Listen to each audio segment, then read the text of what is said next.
अमर रहे वाजपेयी जी, अमर रहे, अमर रहे, अमर रहे वाजपेयी जी, अमर रहे।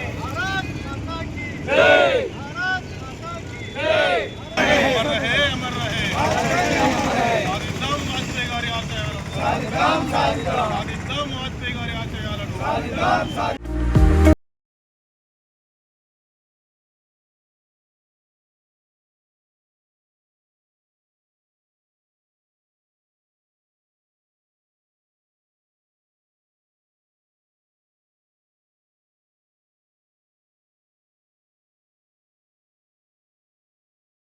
మాత ముద్దు బిడ్డ అయినటువంటి మాజీ ప్రధాన వర్యులు అటల్ బిహారీ వాజ్పేయి గారు భారతరత్న అవార్డు గ్రహీత.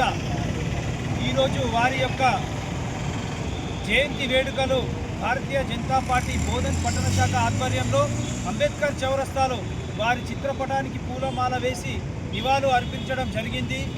ఈరోజు దేశ ప్రజలు చిరస్మరణీయంగా గుర్తించుకోవాల్సిన మహోన్నతమైన వ్యక్తి మన అటల్ బిహారీ వాజ్పేయి గారు.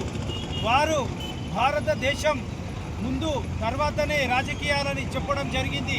ఎంతోమంది యువతకి ఆయన యొక్క మాటలతోటి ఇన్స్పిరేషన్ చేసి ఈరోజు దేశంలో ఎంతోమంది రాజకీయంగా ముందుకు రావడానికి గొప్ప వ్యక్తిత్వం ఉన్న వ్యక్తి అటల్ బిహారీ వాజ్పేయి గారు.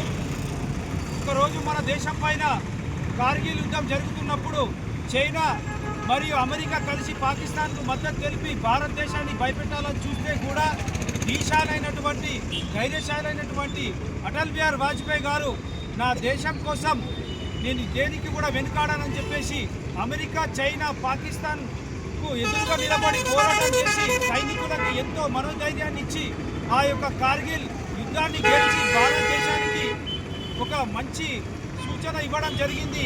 ఎంతో మందికి ఆయన ఆదర్శం నిలవడం జరిగింది.